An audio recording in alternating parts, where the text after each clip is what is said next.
What's up, everybody? Welcome back. Happy Skews Day to you. It's February 6th, 2024. I'm Trey. That's Mark. How you doing over there, Mark?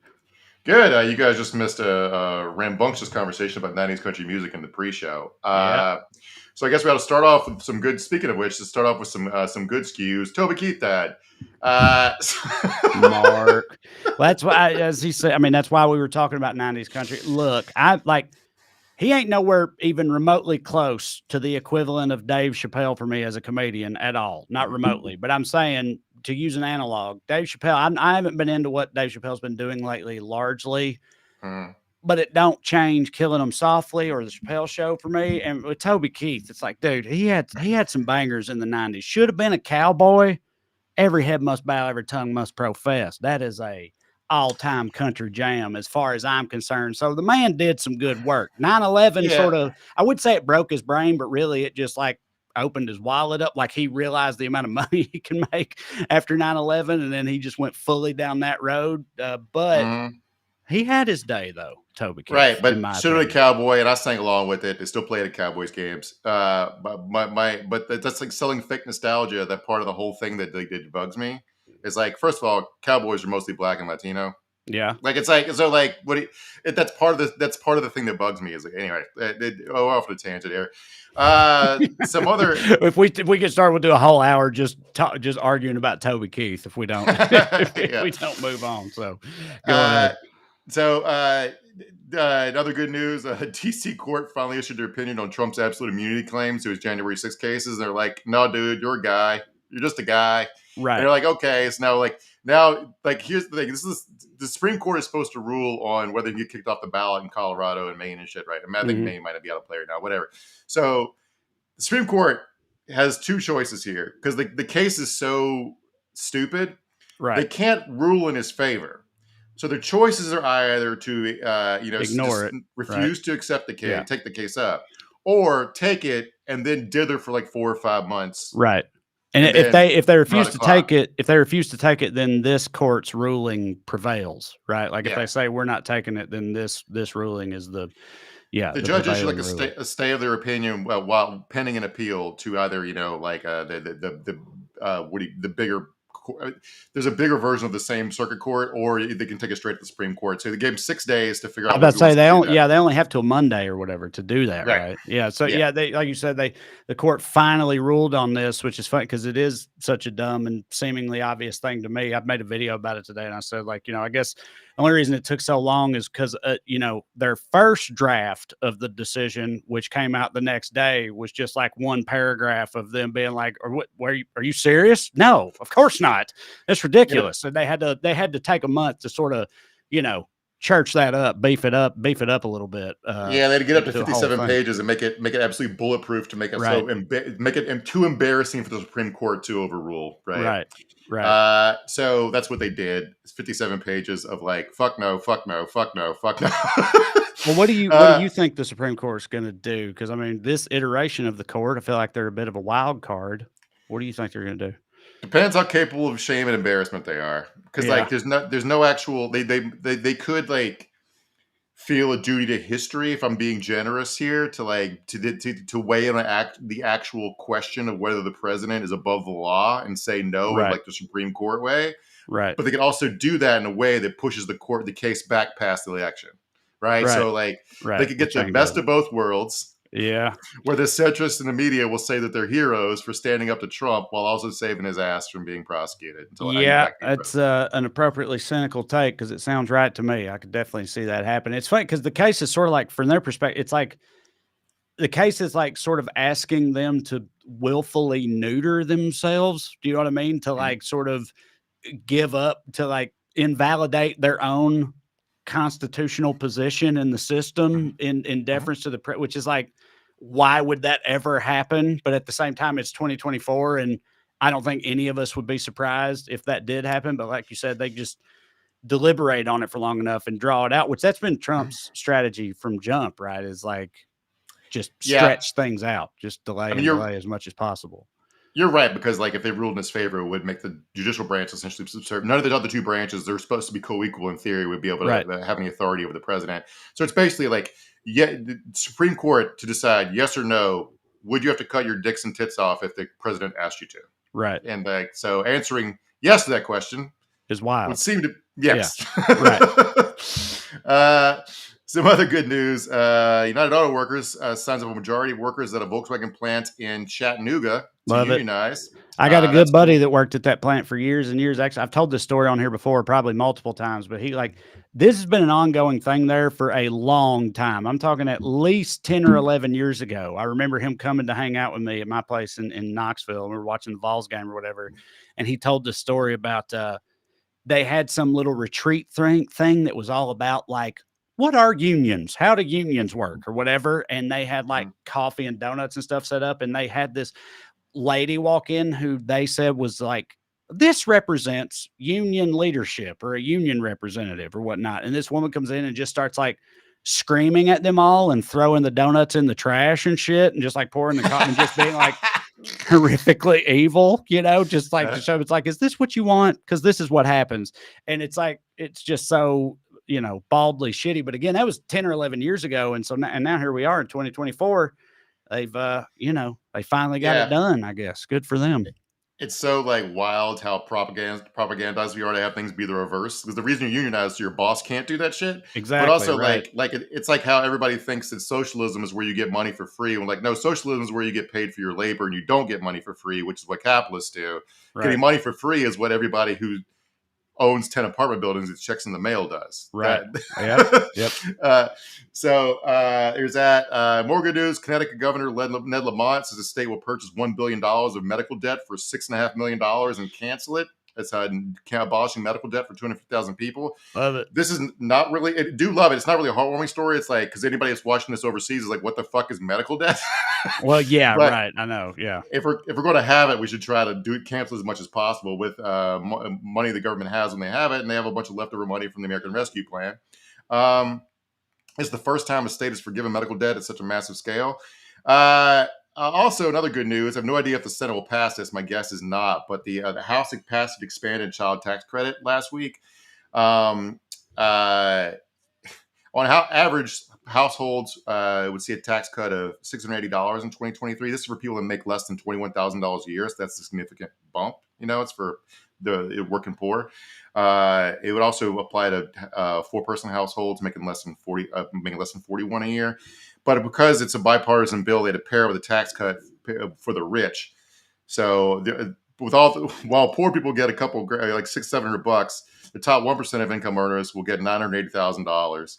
Yep. So basically the deal was Republicans were like, okay, we'll let you help out poor people, but only if we still make wealth inequality worse. Right. And see, what sucks about this is like in places like my hometown and yours and otherwise, I mean, everywhere probably, there's like hardworking middle-class Americans, right, who get caught in the middle of things like this and don't get shit for it. And like, that does suck. Like that don't hit for me. It ought not be that way.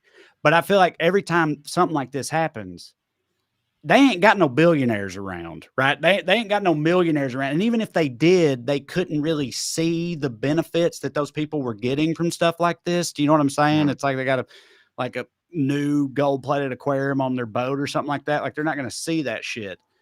But they are surrounded in towns like mine by the other end of the spectrum, by poor people who get this benefit or whatever. And it kind of, it pisses them off a lot of times because they're like, what the fuck? Like, I don't get a goddamn thing. And they get this. And despite the fact that, we both work hard and all this shit. And it's like, I hate how they're kind of weaponized in that way. Like shit like this, makes them mad at the poor and not the rich, and the rich just kind of get away with it. And it happens all the time. But I do kind of get why the overall situation is frustrating for these people. Like I understand why it bothers them, but I wish they would direct their, anger differently. But like I said, that's what they see on the day to day. So, yeah, I don't disagree with you, but yeah, I guess elect politicians that are further to the left, because you got to negotiate with centrists and Republicans. Right. This is what happens. So yeah. So a story we talked about on the bonus episode on Friday was Fonny Willis's, the state's attorney in Georgia, Fulton County. So it was like she had been accused of having an affair by a court filing with a guy who worked for her, who's an outside counsel, who her office has paid $650,000 so far. And they were trying to say this invalidates the case or whatever, which I don't think it's true. I think politically it's extremely stupid. Anyway, while we were talking, or after that afternoon, after we got off, she came out and admitted she'd had an affair after like dithering about it. Because we were like, why won't she deny it if it's not true? Well, it seemed pretty clear to me that it had happened just because of the way they had responded to it. But she has since confirmed it, though. Right. Yeah. I just can't understand. Like, you want to talk about why she would bring this case, and like, there's two reasons, and probably both are true. One, she thinks it's the right thing to do, and two, she thinks it's great for her career. It's good when good things happen, when people do things that are good for the career, because they're also the right thing to do. Mm-hmm. But like, why would you bumblefuck both away? Like, it just doesn't understand. Like, it doesn't, like, I don't understand these highly driven people who have complete lack of self-control when it comes to like one thing. But I mean, I'm totally with you. I agree completely. But like, you're talking about human beings, and when that one thing is like genital related, you know what I mean? When that one thing is like in matters of the heart or whatever, people become irrational. You know what I mean? Like, people just do dumb shit when it comes to people that get them all tore up or whatever. I mean, we all do it on both genders, I guess. But yeah, it's not a good look, man. Especially if like part of the whole argument is this dude, her boy toy or whatever. He is a lawyer, but he's not objectively qualified for the position he's in, right? No. Well, see, that's like, you can't do that, man. Like, that's she says they didn't start having the affair till after he worked for her, which is like, then, that's different. So let me read this to you. She asserted that, and this is in the legal filing, she buried it in like the back of 170, this admission in the back of a 176 page motion. But she's asserted that she holds no financial or personal conflict of interest in her prosecution of Trump. Okay, just because cops and prosecutors don't hit for me, I want to point out how full of shit that is. Because if you took her out to a nice dinner with part of the $650,000 her office paid him, that's objectively not true. Right. And now he says they kept the person. They always go Dutch, basically. Every trip they've taken together and every dinner they go halvesies. Okay, I guess I'll believe you. But like, either way, it doesn't really pertain to the prosecution. It just looks like shit. It's also like, if your position is that this is a vitally important case you're working on, which most of America, well, at least half of America agrees with, right? Like, and then you hire a dude who is objectively unqualified, and you do that because of what that tongue do or whatever, like that undermines the whole thing. You know what I mean? Like, I don't know how you can say that after making a move like that. You know what I mean? It just makes it all seem disingenuous. It's not. I know on our Patreon episode, we had this article that said like the stakes were too high for her to do this, but that's like, I mean, I agree with that. Like, this is one of the most highly scrutinized cases fucking in recent American history. It involves a former president. Like, everybody's watching. You can't do shit like this. Like, dude, I was up when I first moved to LA. I was up for my first big TV writing job, and I'm not kidding. It's a famous, successful show that I would have been proud to work on. And like, I had a week out from the interview, and I like cut out salt, ate completely clean. Like, did that kind of shit. Because like, you got one shot, do not spend your chance to blow. This is lady's chance to go down in history. Right. And maybe get elected governor, if not senator or whatever. And she's like, I'm going to fuck this guy that I'm on my payroll. It'll look really, really bad. It's like, it's fucking crazy, man. Crazy. I can't just constantly let down by our leaders. It's American democracy for you. Well, we'll move on from it in just a second, but I know she's like saying, oh, there's no conflict there, and she's not going to recuse herself. But like, you think that's going to stick? Like, they're not going to just let this go, right? I'm sure they're going to keep harping on this or whatever.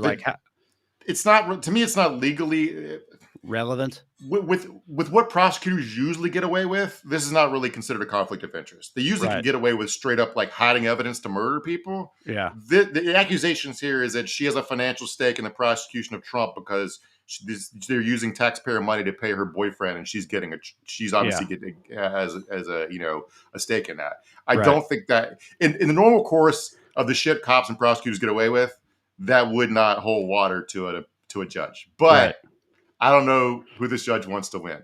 Yeah. So there you go. All right.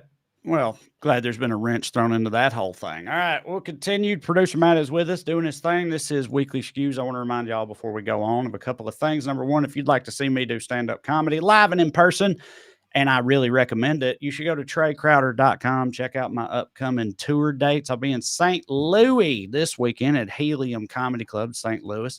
Love that club. And then later I got Indianapolis coming up, Virginia, D.C., Vancouver, Seattle, Richmond, Virginia Beach, and we've just added some more, and we're continuing to add more every day. So go to TreyCrowder.com and check it out. Come and see me. Also on TreyCrowder.com, you can find me and Corey's book, Round Here and Over Yonder. It is a comedic travel guide. It's a good time. You can also get the audiobook on Audible if you're into that type of thing, which we do read. I know, surprising. We can read, but we did.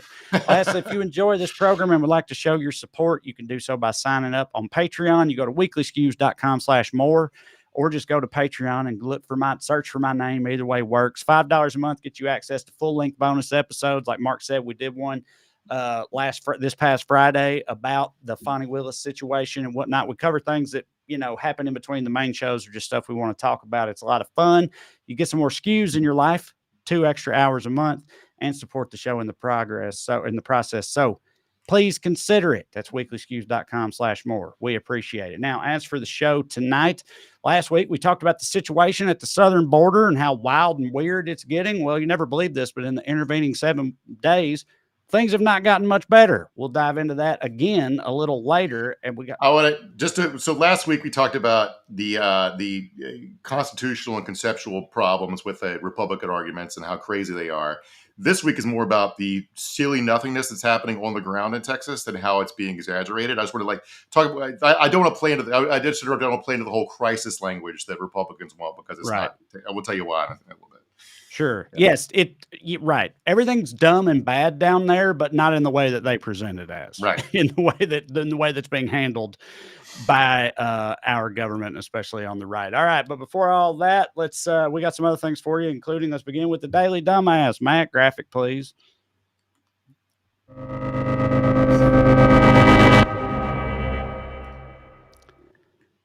All right, tonight's DD. The kids who are going to miss out on Satan class in school just because of wokeness. That's right. Watch this video from an Iowa hearing. Hi, I'm Mortimer Adramalet. I am a lifelong Iowan. I am a minister of Satan for the Satanic Temple.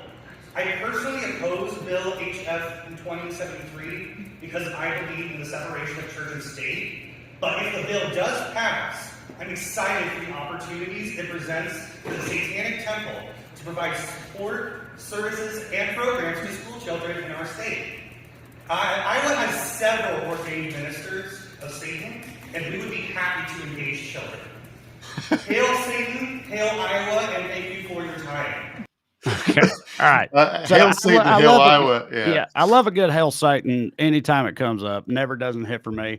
We've talked about these guys before, the Satanic Temple. As we've said before, there's the Church of Satan and there's the Satanic Temple, and they are very different. The Church of Satan is just kind of a nihilist, hedonistic, do whatever the fuck you want type of philosophy. And it's libertarian, really, if you had to have a political analog for it.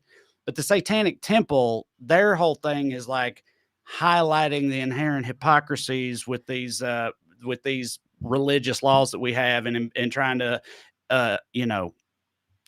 encourage the separation of church and state and things like that. So I like the Satanic Temple. I like what they're about. I like that this guy's doing this. It all hits for me.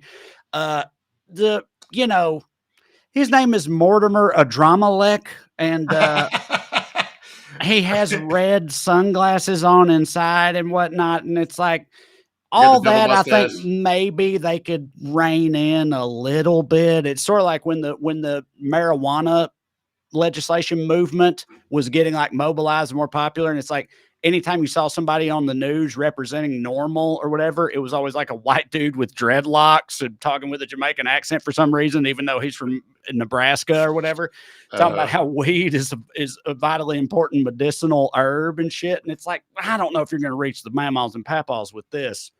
This kind of feels similar to me, but these people do hit for me. I like what they're about. So, and I'm glad they're out there doing it. I appreciate it. Yes, yeah, you're right. The Church of Satan is more like libertarian, and the Satanic Temple is like a little bit more liberal in the sense they do like community outreach programs and like food drives to help people and shit. So like if the Church of Satan is Catholic, these are like the Episcopalians. All right. So, so this is in Iowa, right? And they seem to be pushing ahead with the bill in the meantime. While I guess they don't believe the Satanists are going to go through with like actually starting school programs if they like Christians do it.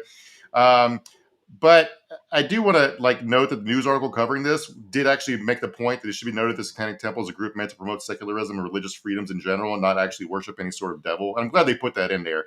And also like this guy's facial hair, I think it actually plays in the situation because you can tell he's trolling. Even the person filming this was laughing.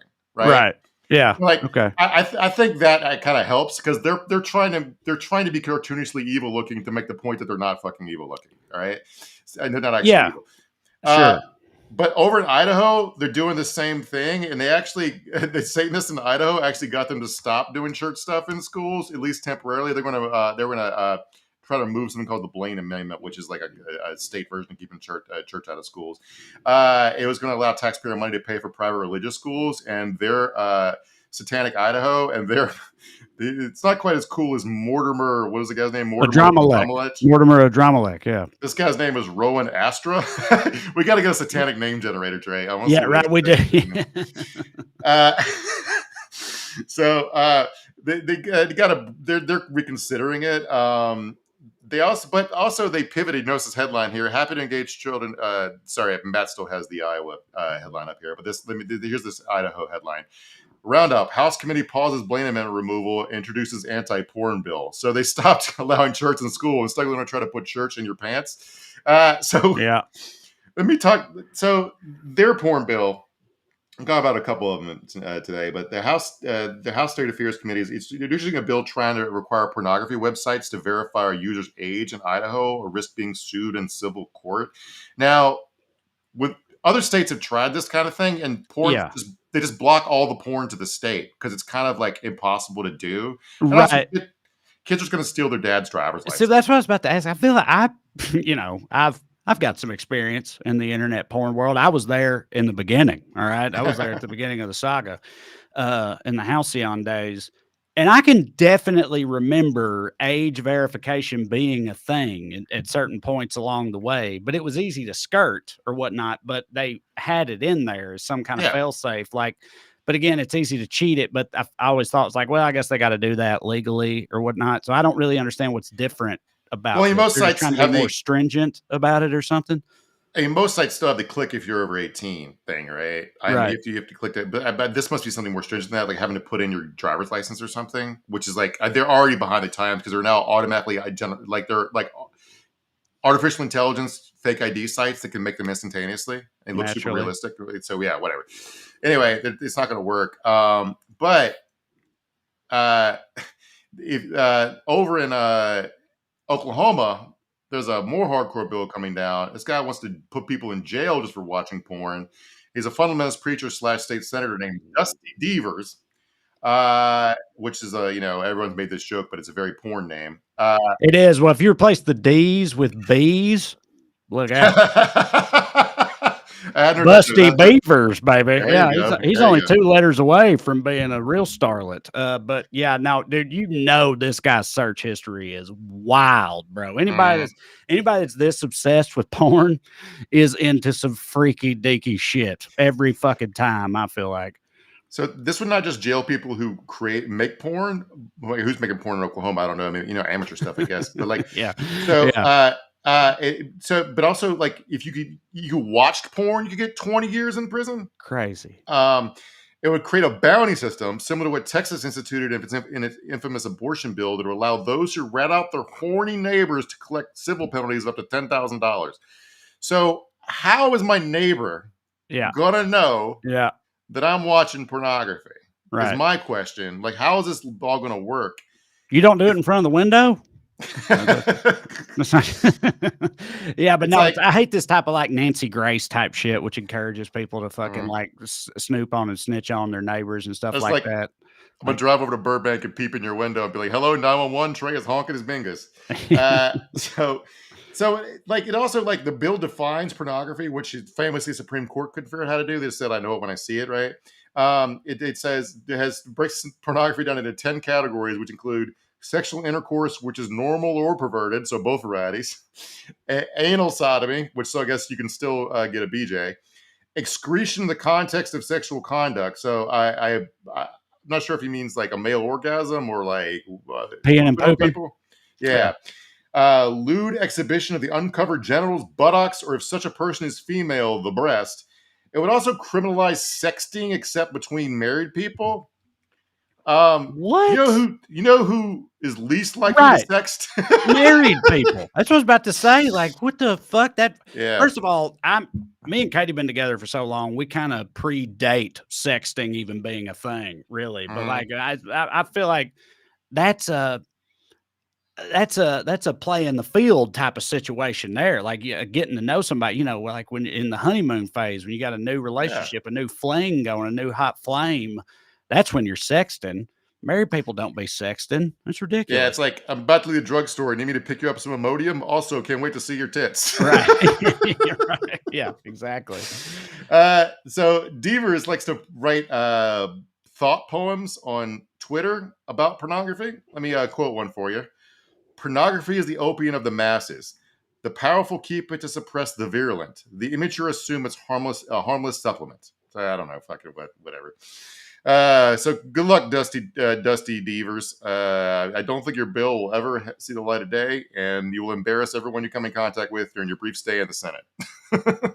Yeah, I mean, look, on the one hand, the older I get and everything, and also having tween sons who are going to be hitting puberty any day now, like, I don't think that you got to be real careful with porn. Like porn's like, there's a lot of shit about porn that ain't cool or healthy or okay. Just generally speaking, both for the people watching it and the people engaged with it. But, this is also ridiculous, I think, trying to turn us into a fucking like, right. I mean, like, I'm not covered up hellscape. I'm sympathetic to what you're saying. I understand why, without thinking about it for half a second, it would be appealing to you to have like an age verification system so your children couldn't get pornographic content. Mm-hmm. But really, in the real world, your option is to add it to the sex talk. No, I know. No, dude, that's the thing. As a dad, I know I have to, like, it's up to me and Katie to be on top of that and like deal with that. Because it wouldn't matter what they would do. I know I was a teenage boy again in the pioneer days of internet porn. Like, I know, and we got caught multiple times too. Like, I never got. We got caught. We got caught because like we'd try to find porn, and back then porn was like a picture of titties that would like load one line of pixels at a time, and it took like 15 minutes to pull up or whatever. And we try to get a couple of those going at once, to get like maximum efficacy. And that would cause a lot of porn pop-ups to come up and crash the computer. And then like my buddy Bane's mom would come home and be like, "What's wrong with the computer?" And we're like, "Nothing. I don't know what you're talking about." And then like she turns it on and all the porn is still on there. That type of thing. That happened. That's a hypothetical. I'm not saying that exact scenario happened, but it did multiple times. So yeah, teen boys will figure it out. Like, no matter what, they'll figure it out. We were too rural to have the internet at the house, but we had a satellite dish, and I would like stay up to like 2 a.m. when like the Skinamax. We had Skinamax too. Yeah. Big thing. Yeah, so I have to lose sleep for. I wish we had the internet. I would have got a lot more sleep. Kids today, dude. I'm saying they don't know. They don't understand the struggle. We used to have to be in a room together with your 5 best friends at 14, waiting till 1:15 a.m. just hoping some boobies would show up on the one cable channel where that was a possibility, right? And then when it happened, you had to go. You had to be ready. You had to be sitting on go. Ready to make it happen because you didn't know when you were going to get another chance, Yeah, watch Shannon Tweed wash a car. Like, Shannon Tweed. When is Red Shoe Tweed? The Queen. Absolutely. Yeah. Oh, those were the days. Anyway, all right. So our honorable mention for Daily Dumbass is the social justice mob who doesn't know it's every American's First Amendment right to be in Star Wars. That's right. In case y'all missed it, Elon Musk is helping Gina Carano sue Lucasfilm over her being fired from The Mandalorian. In case y'all missed it or have lives or whatever, The Mandalorian's a Star Wars show, which hit. Gina Carano was on it as this like hardcore space marine woman. And she was kind of a fan favorite. I would say it's not like she was a total standout, but you know, she was a popular character on the show.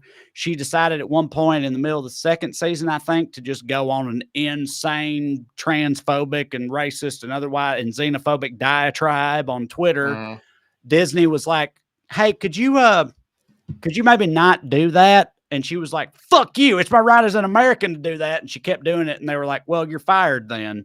And now Elon Musk is coming to her rescue to right that wrong. Some important context here is like there's only one actual regular cast member of the show. It's Pedro Pascal, is a huge star, right? Yeah. She was a recurring guest star, which she was on like every 4th or 5th episode every now and then, and she wasn't a big part of the show. And also Pedro Pascal is a trans sister, and also she was posting a lot of QAnon shit and Nazi propaganda cartoons. Yeah. And also like I don't. Our business looks weird to people who aren't in it, but like. You don't get fired. They just didn't pick up her contract. And that's like kind of an important distinction because by her standard. It had also been reported. I remember that like it had been reported that she was going to get a spinoff show. But again, people in our industry, me and you know that don't mean a goddamn thing. That could have fallen apart at any number of points along the way. But ostensibly, she was going to have like a spinoff show and that got taken away from her too. But you know, I've been supposed to have 5 different pilots. Right. I was working on a 3-week pilot gig once for like a celebrity game show. And we did like a week's worth of work on you're coming up with like ideas to pitch to the execs. So they can try to start shaping the show, figure exactly what it's going to be. After the first week, they were like, it was like we sent them a 7-page PDF of creative stuff. And they were like, you know what? I'm not going to have time to read this for a couple of weeks. You guys can all go home. So we lost their jobs because they didn't feel like reading a PDF, right? Yeah. So like I'm just saying, like when people cry over shit like this, I'm like, by her definition, I've been canceled 400 million times. Me too. I know. I was just thinking, I remember when all this happened because I watched The Mandalorian and stuff, and I didn't even really think about it in this context. But yeah, it's like I don't know this for sure, but I've definitely gotten the impression with some of the projects I've had, some of the pilots and stuff I've had, that people were like, we like the idea of his whole thing, but like. He's too polarizing or whatever. We can't put that on network TV. His whole liberal redneck thing. It's too, like I said, it's too divisive and polarizing or whatnot. And I always felt like that was there. I never once felt like personally persecuted or anything for it. Do you know what I'm saying? But really that comes down to like who I am and what I believe. But I never, ever internalized that as like, I'm being discriminated against. I was always just like, this is a hard game. You got to fucking play you got to play the game and get super lucky to make anything happen. And, you know, it just is what it is. So I wrote let me give you an example of what I'm talking about. Like most of the censorship or whatever in Hollywood's corporate, has nothing to do with politics really, except specifically with Trey's context. But I wrote a crime comedy once. It was about a pill dealer. And people loved it. It was like, okay, but my agent at the time was like, we're never going to be able to sell this. And I was like, how come? He goes, like, because big pharma money is sponsoring a ton of shit in Hollywood. Yep. I was like, oh, yeah, okay, I get it. And like, am I canceled? Like Gina Carano, by the way, is still starring in movies with Daily. It's all fucking stupid. But I wanted to quote here from the complaint that Elon's lawyers put together. Because it's like leans into like the Star Wars lore to really like if I was a judge, I'd be like death penalty. Fuck, I know it's a civil court, but you get the fucking death penalty. Right. I don't know what they were thinking with this. A short time ago in a galaxy not so far away, defendants made it clear that only one orthodoxy in thought, speech, or action was acceptable in their empire, and that those who dared to question or failed to fully comply would not be tolerated. And so it was with Carano. After 2 highly acclaimed seasons on The Mandalorian as Rebel Ranger Cara Dune, Carano was terminated from her role as swiftly as her character's peaceful home planet of Alderaan had been destroyed by the Death Star. Oh my God.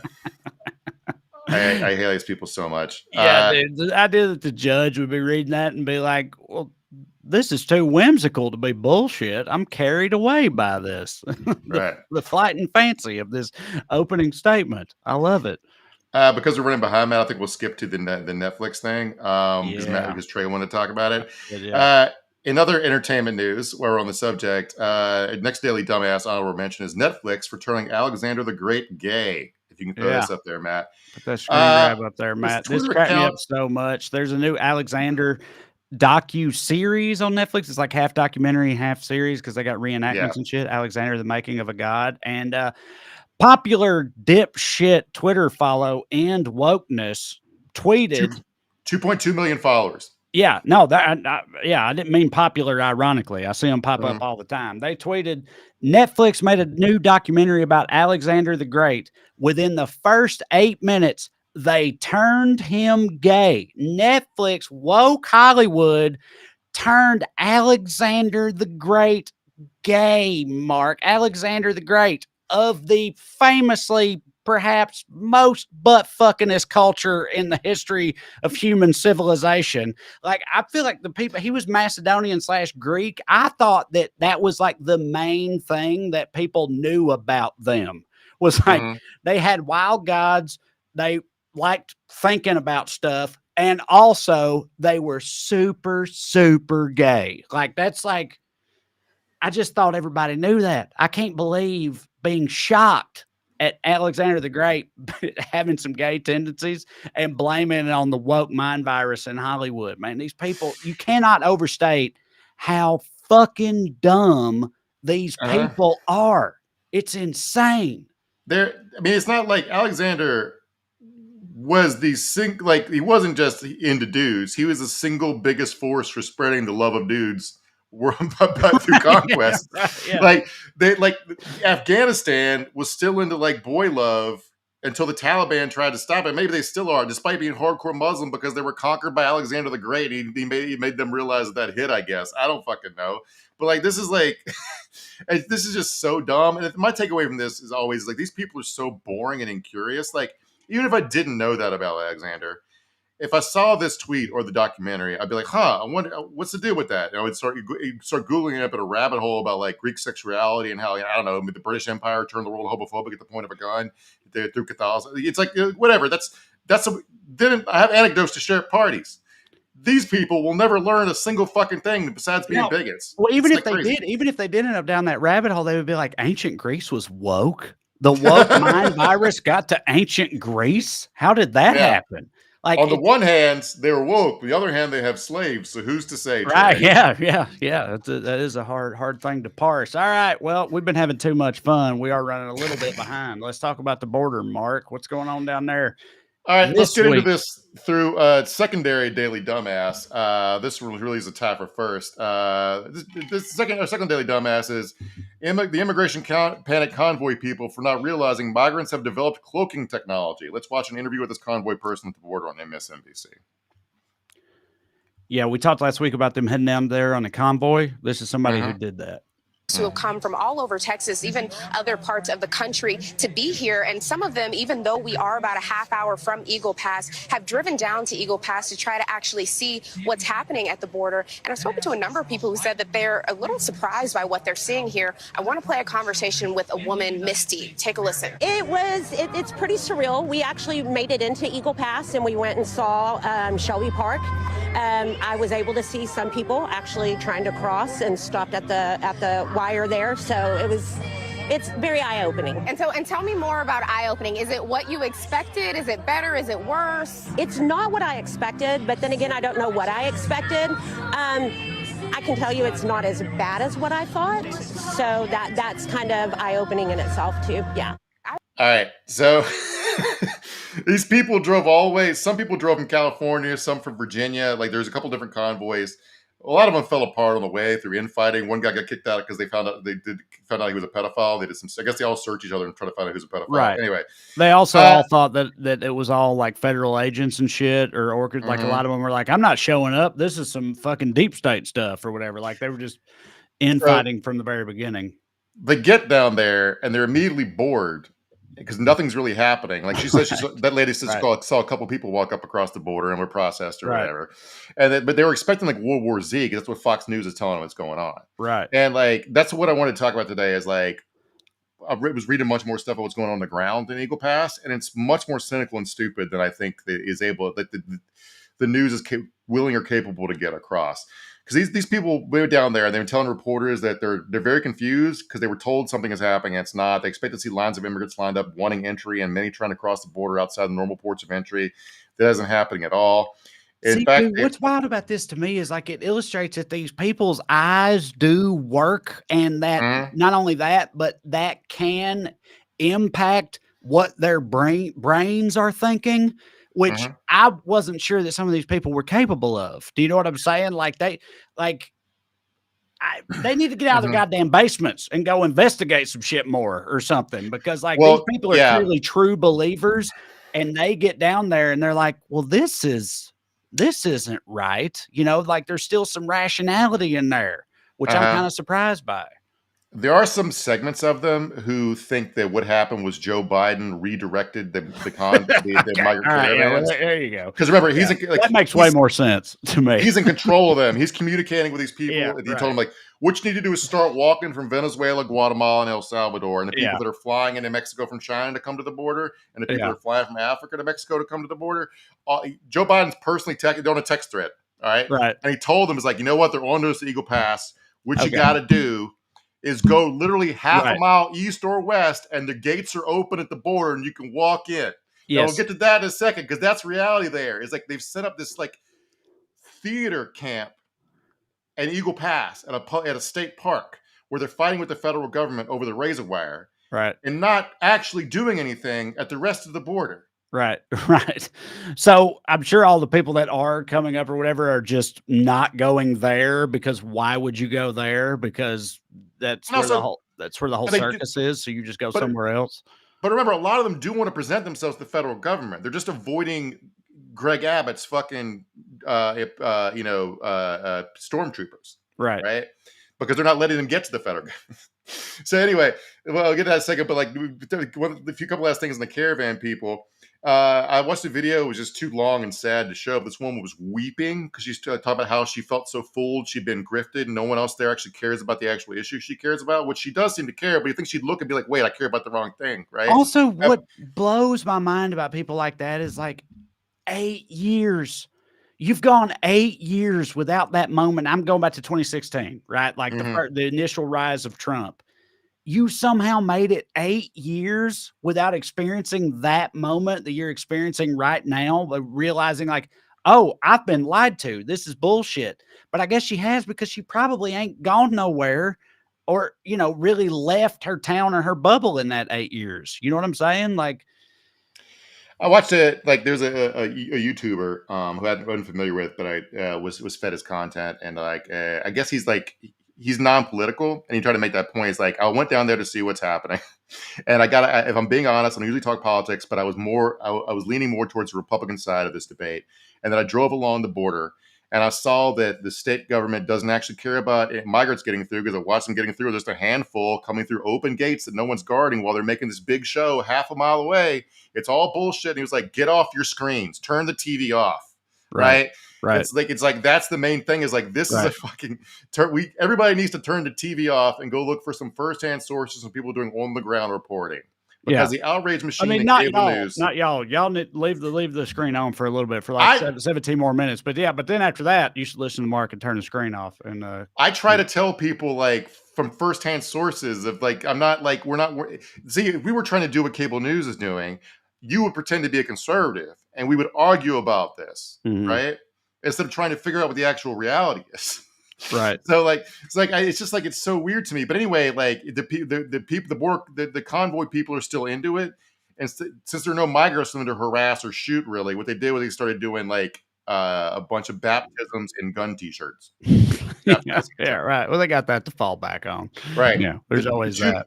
The two main things that have happened down there since the convoy got down there is they called in a bomb threat to a migrant facility. Now, important thing to note here is one of the Republicans' main complaints, they want more people detained. So what these assholes did was call in a place where they're being detained. Right.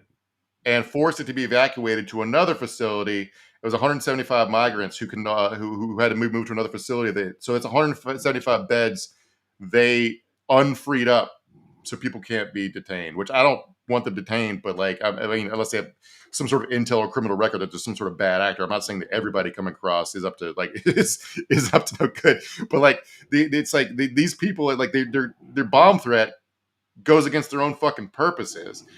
There's also a state rep down there. It says some members of the convoy robbed a bank, which I couldn't find verification for that. But anyway, I hope it's true because it's funny, but they came to stop criminals. Anyway, I'm not telling you that happened because I couldn't fucking prove it, but whatever. So I read this piece in Texas Monthly going back to my take that it's just purely like it's a place for Republican politicians to go and do TV hits. All right, where they stand and like that fake like safari gear they wear when they're natural disasters. Right. They go stand there and do that in front of razor wire and guys with guns. And absolutely. The fucking governor of South Dakota or whatever, who doesn't have a federal border anywhere in their state, can go to the further away border all the way down there and stand there with a cowboy hat on, holding a shotgun in front of it and be like, look what I'm doing. It's like, bitch, you're fucking 1,500 miles away. You ain't got shit to do with this. But yeah, it is all absolutely theater. Yeah. I mean, Tennessee, or Governor Bill Lee of Tennessee, he was down there too. He was down there doing his thing naturally. So like the headline of this Texas Monthly piece literally calls it a movie set, and it tries to describe what's going on down there. It's like, so they will walk into like a pastry shop called Sweet Treats, and it's a bunch of National Guardsmen with like AR-15s just eating like cookies and shit. And the movie set quote comes from a guy named Humberto O. Garza, who's the spokesman for the Eagle Pass Police Department. Here's the police in Eagle Pass who were saying, we don't need federal help. They're just coming here to stand around and look like fucking dipshits. He said Shelby Park is effectively a movie set because that's where all the cameras and stuff are. But if you go half a mile, the gates to the United States are open. The only evidence of migrant traffic was the pile of clothes that accumulated on the shore. Because what they do is they Eddie Dufresne style, when you cross the river, you take off the dirty clothes and put on the dry clothes because it's cold. Let me quote one business owner who's like said he's more of a Trump supporting type dude, but he said basically he's talking about how nobody's doing anything anymore because the decline in migrant traffic to the area, this guy named Hernandez said, makes the militarization of Shelby Park seem superfluous. It makes no difference to me now. They should have done that way sooner, not wait till the migrants have been moved somewhere else. And here's another business owner. I can't tell her political views from the way she was quoted, but she owns like a 9-hole golf course. Her name's Carla Rodriguez. And she's like, her main takeaway was like, yeah, it used to bug me when like migrants would walk across my golf course, but now the National Guardsmen are parking their fucking Humvees on my golf course. So like they're basically using Humvees as fucking golf carts, and that's her main problem with the border quote unquote crisis. Yeah, this is like such an insane way to fucking do business as a country, man. It's just like, did anyone seem interested in like what reality is anymore? No. I mean, that's the main problem with our current timeline is reality has become immaterial. It's all about feelings and what you want to be the case. Doesn't matter what actually is the case. Yeah, so let's pivot over to Washington, D.C., where they're trying to turn whatever all this is we've just been describing to you into a policy fight /bill/solution or whatever. The Border Patrol Union put out a statement in favor of this bill, which the merits of the bill I'm not a huge fan of, but whatever. Border Patrol likes it. Leads me to think it probably shouldn't like it. But like, here's Mike Johnson talking about the Border Patrol endorsement. At the election. The Border Patrol Union has come out and said the bill is better than the status quo. Does that affect your thinking on this? Well, I think it does have something to do with the pay structure that's in the bill. I understand that they're desperate for measures that will assist. Okay. The Republican Speaker of the House is saying that border cops are overpaid pigs. Right. Right. Oh God! Like it's like if AOC said that. I know, right? That's what I'm saying. Imagine, right. Like the Border Patrol, that's supposed to be your guy. Those are your guys, and then those guys, they see you go on the news and just like rag on them in front of everybody and make and imply that you're only motivated by getting a raise and whatever else. It's like it's crazy. These people pick each other. It's funny. I know we've talked about this before, but like I used to always go off on tangents and get mad about how like there's so much infighting in the left. It used to drive me crazy. And I'd be like, fuck the right. I can't. But like the one thing I'll give them is they generally stick together, right? I used to feel that way for a long time. And that has just completely fallen apart, I feel like, in the past, year or so, 18 months or whatever. And don't get me wrong, it's hitting for me. I've been appreciating it. But yeah, they're just like, I feel like Trump is literally tearing these people apart from the inside. Yeah. Before all this happened, we're gonna talk about some state party shit where like a couple of Republican state parties basically don't exist right now because there's so much infighting over stuff. Like the Michigans are broke and fucking the National Party's broke, and Ronnie McDaniel is like constantly in limbo between the state of being fired or not. It's like it's kind of fucking hilarious. But like you're talking about the infighting, and I do just want to note that like Customs and Border Patrol is probably the most head crackingest police force in America outside of the now disbanded Baltimore Gun Trace Task Force. And like if they don't hit for, it's like, oh god, it's like we're through the looking glass here on so many ways, so many fronts, man. So talking about the infighting, so Jim Lankford, we talked about last week, who put together this border bill. Remember, Republican from Oklahoma, who put together the bill, Today, a reporter asked him how it felt like to be run over by a bus, and he replied, and backed up. Mm-hmm. So now Lankford won't even say if he'll vote to advance his own bill when it comes up on Wednesday. We're basically one news cycle away from Lankford demanding his own resignation over this. But we've seen this movie before. Let me read you this headline from 2013. Marco Rubio backs away from own immigration bill becoming law. He had to fucking vote against his own immigration bill that he put together. 2013 is like a political eon ago, but after 2012, the postmortem after Romney lost, written by the RNC, was like, we need to like become less racist and less anti-immigrant. That was 2013. All right. So they tried to do this and they got a huge backlash on their base, and Marco Rubio was kind of never heard from again. All right. So here's the Republican Party in a nutshell right now. They're going to kill the harshest immigration bill in decades because their nominee wants to run on the issue stupidly. Mm-hmm. Also going to they're launching an impeachment inquiry into the DHS secretary for not being harsher on immigration. They tried to hold the first impeachment vote today, but Marjorie Taylor Greene is the impeachment manager. So you want to know how that's going? The first vote lost because they couldn't count votes. 4 Republicans voted with all Democrats in voting no. It's the first time in U.S. history that an impeachment vote against a cabinet member has failed. The highlight of it was Democrat Representative Al Green from Texas. He was wheeled in just as the vote appeared headed toward tie with no shoes on and hospital scrubs as pants. Said he had just had surgery but came to vote against the impeachment. Everybody clapped. This is so fucking silly, man.